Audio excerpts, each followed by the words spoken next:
cada dia que passa, vemos o mal engolindo as belezas deste mundo. Nos perguntamos, quando haverá um fim para tudo isso? Haverá realmente um fim? Mas a maior pergunta não é quando nem como será o fim deste mundo, mas quem colocará um fim ao mundo?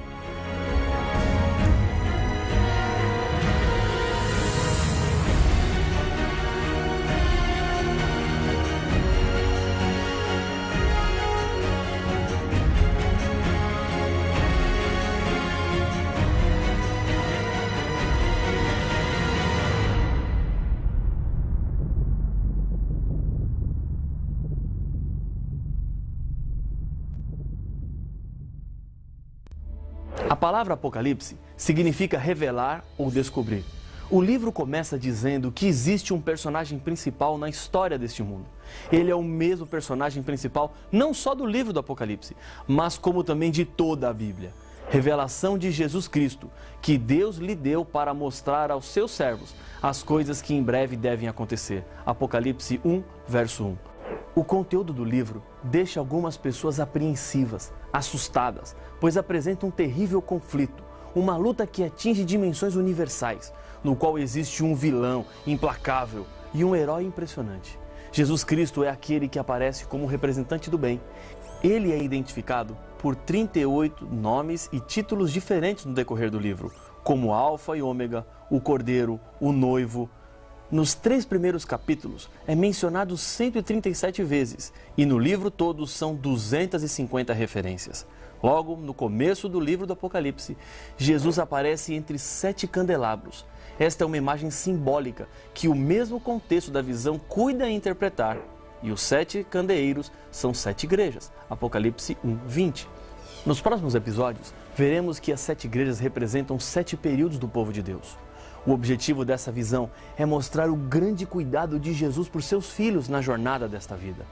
Jesus não está longe no espaço apenas olhando o que acontece aqui na terra, mas ele se importa, se preocupa com você. O livro do Apocalipse descreve a grandiosidade de Jesus, demonstrando assim que nenhum dos nossos problemas é maior do que ele. Acompanhe a descrição que o livro faz de Jesus. Voltei-me para ver quem falava comigo, e voltado, vi 7 candeeiros de ouro, e no meio dos candeeiros, um semelhante a filho de homem, com vestes talares e cingido à altura do peito, com uma cinta de ouro. A sua cabeça e cabelos eram brancos como a alva lã, como neve, os olhos como chama de fogo, os pés semelhantes ao bronze polido, como que refinado numa fornalha, a voz como voz de muitas águas. Tinha na mão direita 7 estrelas, e da boca saía-lhe uma afiada espada de 2 gumes. O seu rosto brilhava como o sol na sua força. Apocalipse capítulo 1, versos 12 a 16. No Apocalipse, Cristo não aparece como fraco e indefeso, muito menos como incompreendido. O livro é a revelação de Jesus Cristo como majestoso Rei dos Reis, que com seu poder abre o caminho e as portas da salvação, nos colocando diante da presença de Deus Pai. Nos 3 primeiros evangelhos, Mateus, Marcos e Lucas, faz-se menção 25 vezes de que Jesus falava com autoridade e com poder. Os 3 últimos versos do evangelho de Mateus dizem que Jesus ressuscitado apresenta-se como tendo todo o poder no céu e na terra. Essa é a mesma realidade que apresenta o livro do Apocalipse. Ele é o centro, o alfa e o ômega, o princípio e o fim, o que venceu Satanás no céu e venceu novamente na cruz, e o destruirá no final do grande conflito entre o bem e o mal, o que venceu a morte e vive pelos séculos dos séculos. Jesus é eterno e o seu poder é ilimitado. Talvez sua vida esteja de ponta cabeça. As coisas parecem tão complicadas. O casamento que você sonhou que seria tão bom, hoje já não é mais. Ou os seus filhos, criados com tanto amor, agora andam por caminhos perigosos. Saiba de uma coisa, você não está sozinho. Você não está sozinha. Jesus está ao seu lado. O poder que Ele tem pode acalmar o seu coração, dar um novo sentido à sua vida. Ele te ama muito. Você é especial aos olhos de Deus. O Apocalipse apresenta um Jesus poderoso para nos dar a certeza de que nada pode nos separar de Deus e do seu amor. Confie nisso, entregue-se completamente a Jesus e permita que Ele assuma o controle da sua vida. O seu futuro está em jogo. O livro do Apocalipse fala de alguns livros especiais que existem no céu e que afetarão diretamente o nosso futuro. O vencedor será assim vestido de vestiduras brancas, e de modo nenhum apagarei o seu nome do livro da vida. Pelo contrário, confessarei o seu nome diante de meu Pai e diante dos seus anjos. Apocalipse capítulo 3, verso 5. O livro da vida contém os nomes daqueles que serão salvos. É um privilégio ter o nome neste livro. E o mais importante é que não é Deus quem escolhe os nomes que serão escritos no livro. Ele chamou cada um dos seres humanos para serem salvos. E agora cabe a você querer ou não o seu nome neste livro.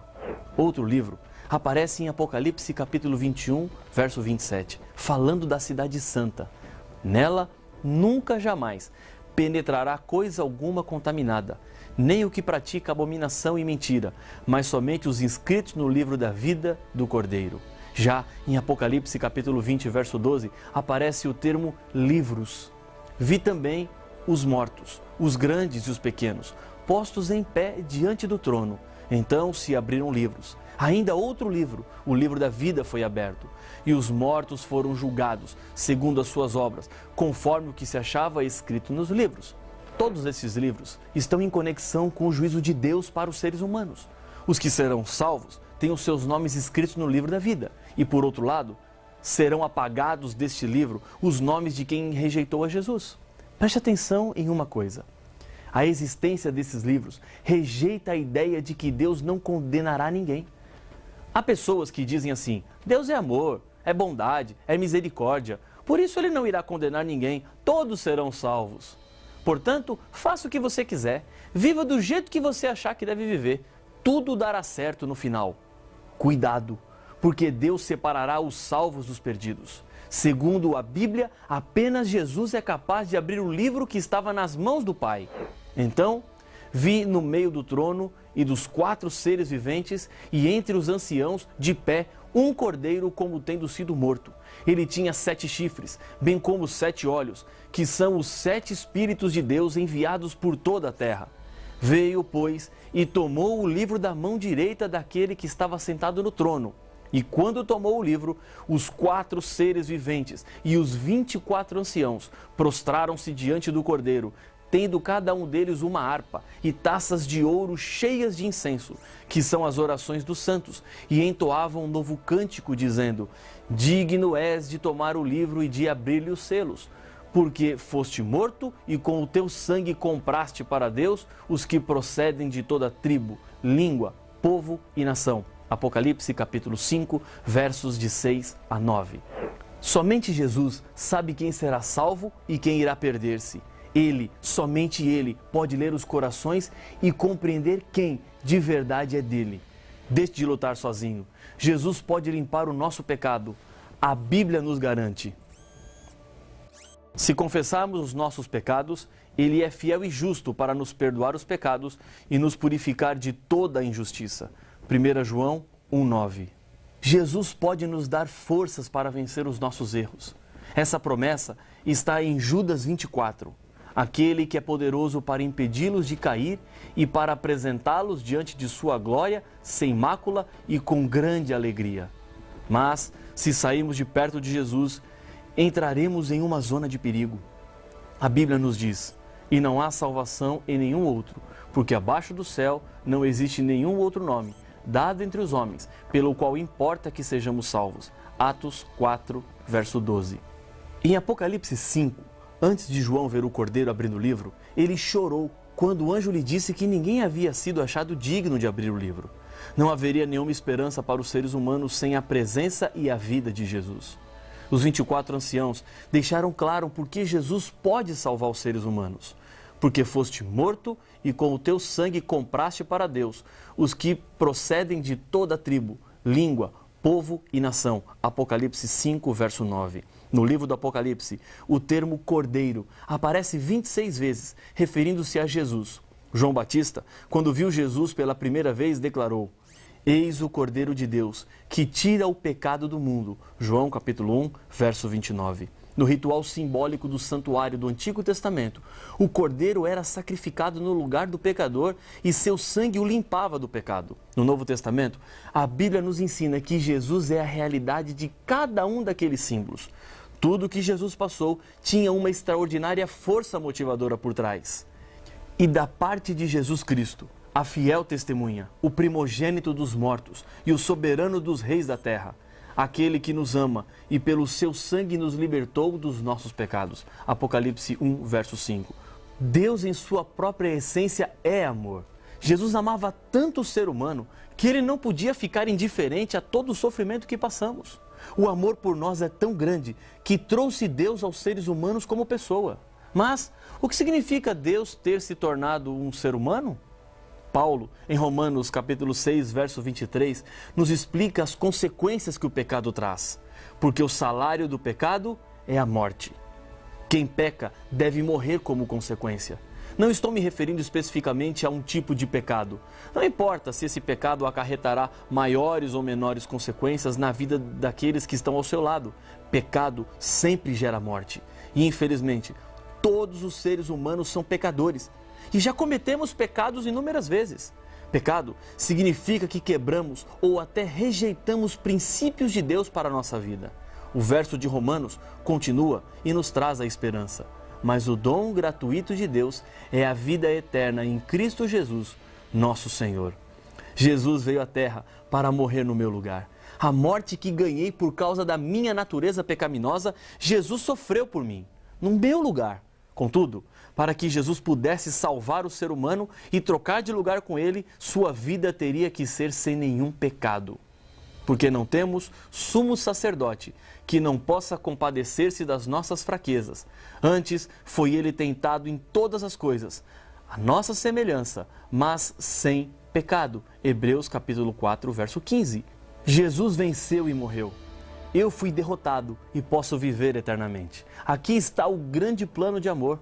Paulo explica: antes de tudo, vos entreguei o que também recebi, que Cristo morreu pelos nossos pecados, segundo as Escrituras. 1 Coríntios capítulo 15, verso 3. Enganados pelo grande inimigo de Deus e tendo como única opção a morte eterna, Jesus Cristo nos libertou da terrível condenação, pagando o preço com a sua própria vida. Recebemos assim um grande privilégio do nosso Senhor Jesus e nos constituiu reino, sacerdotes para o seu Deus e Pai. A Ele a glória e o domínio pelos séculos dos séculos. Amém. Apocalipse 1, verso 6.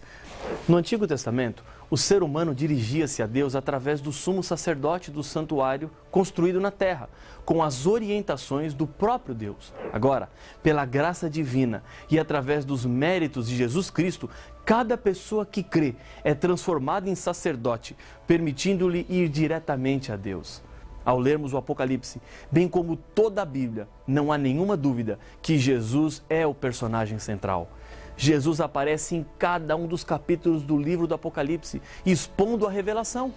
No capítulo 1, como sacrifício completo e suficiente, Jesus é aquele que ministra em nosso favor. No capítulo 2, Jesus mostra o seu interesse por sua igreja através dos tempos, repreendendo amorosamente os erros e fortalecendo-a para as lutas. Capítulo 3, como Criador de todas as coisas, Ele compartilha o seu trono com cada um daqueles que foram salvos. Capítulo 4 e 5, como Cordeiro morto desde a fundação do mundo, Jesus é o centro e é a razão de toda a adoração. Capítulo 6, como grande líder da igreja que saiu vitorioso e para vencer. No capítulo 7, Jesus é o Cordeiro entre a multidão dos que foram salvos pelo seu sangue.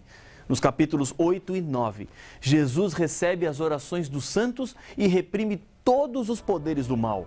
Capítulo 10, como o anjo parado sobre a terra e o mar, anunciando que não haveria mais demora. No capítulo 11, Jesus é aquele que recebe os reinos do mundo da parte de Deus Pai. No capítulo 12, como filho prometido ao povo de Deus, que conquistou a morte e subiu ao trono do céu. No capítulo 13, ele é o autor do livro da vida e do Cordeiro, o qual contém os nomes dos verdadeiros adoradores. Capítulo 14, como Cordeiro no Monte Sião, enviando a sua última mensagem de misericórdia ao mundo. Capítulo 15 e 16, como Cordeiro recebendo louvor, mas que com seus juízos destrói o reino da apostasia. Nos capítulos 17 e 18, Jesus é o Cordeiro que chama o seu povo para sair de Babilônia. No capítulo 19, Jesus aparece como vitorioso Rei dos Reis e Senhor dos Senhores. No capítulo 20, Jesus é o que sujeitará a Satanás durante o milênio e quem o destruirá no final deste período. No capítulo 21, como o recriador do mundo, mais uma vez sem pecado, que enxugará de todos os olhos as lágrimas. No capítulo 22, como o juiz que dará a recompensa final e envia o último convite aos moradores deste mundo perdido que caminha para a destruição.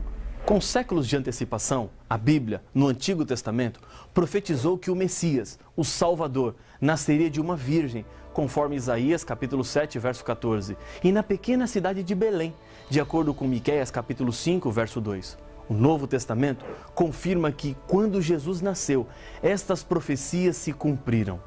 Ao mesmo tempo em que morreu, a ressurreição de Jesus demonstra que ele tem poder sobre a vida e a morte. Isso nos dá certeza e garantia da vida eterna. Por isso, também pode salvar totalmente os que por ele se chegam a Deus, vivendo sempre para interceder por eles. Hebreus, capítulo 7, verso 25. A partir de agora, a sua vida pode mudar de uma vez por todas. Basta abrir o seu coração a Deus e dizer-lhe: eu aceito Jesus como meu Salvador. Jesus te ama e Ele quer te salvar. Ele é o personagem principal de toda a Bíblia, do livro do Apocalipse, e quer ser o personagem central da sua vida. Por que nesse momento você não fecha os seus olhos e fala com Ele? Diga a Jesus que você o aceita e reconheça os seus pecados. Peça o perdão e sinta Deus ao seu lado, pois Ele está aí. Ore comigo. Senhor, muito obrigado por ter enviado Jesus a esta terra, porque sabemos que através dos nossos pecados estaríamos todos condenados, mas o Senhor providenciou a saída e a solução. Por isso aceitamos neste momento Jesus em nossa vida como Senhor e Salvador. É no nome dele que oramos. Amém. O termo evangelho significa boas notícias da parte de Deus em salvar o ser humano. A Bíblia mostra Deus buscando e ajudando seus filhos em meio a essa terrível tragédia. A morte entrou pelo pecado de um homem, e a morte sairá também pela morte de um homem, Jesus. Mas por que Jesus precisou morrer para nos salvar? Sua morte era realmente necessária? Estas e outras perguntas serão respondidas no próximo episódio de Apocalipse, o fim revelado.